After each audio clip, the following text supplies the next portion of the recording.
Tanggalin niyo po. Ipantay niyo yung manibela. Ayan, ma'am, bakante. Brake po. Brake mo na, ma'am. I-brake niyo muna. Stop niyo. Parang ayaw mo mag-park. Dire-diretso eh. Paplanuhin natin kung paano ka mag-park niya, ma'am, patalikod. Sorry, ma'am, di ko pa nawalisan. Patalikod? Back parking tayo. Paano?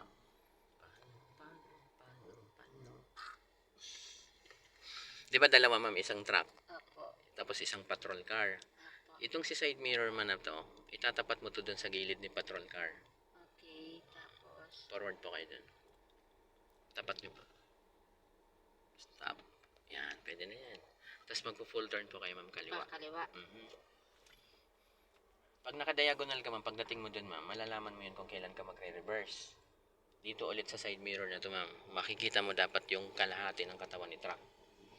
Ni truck po? Apo, yung bandang likod, more on likod, ma'am, hindi harap.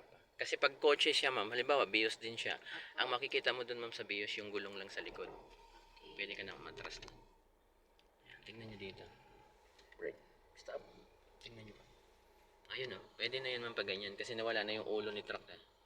Pwede na kayong mag-reverse. Tapos? Pabalik ang manibela sa right. Full turn din po? Pwede rin full turn na po. Luwagan mo yung brake, ma'am. Ayan, para hindi mapanot.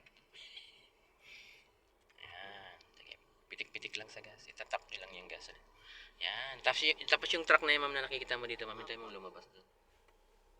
Sa kaliwa. Saan lalabas? Diyan sa kaliwang mirror, ma'am. Kasi ito si patrol car dito, ma'am, hindi mo ito tatamaan eh. Hindi ko yan matatamaan. Breakan yung konti.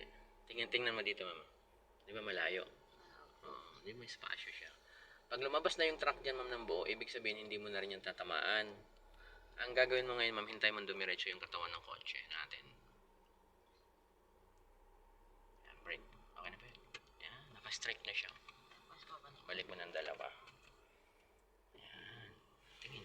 Yan, gagas mo lang konti. Yan. Tapos ngayon, ma'am, brake po, stop.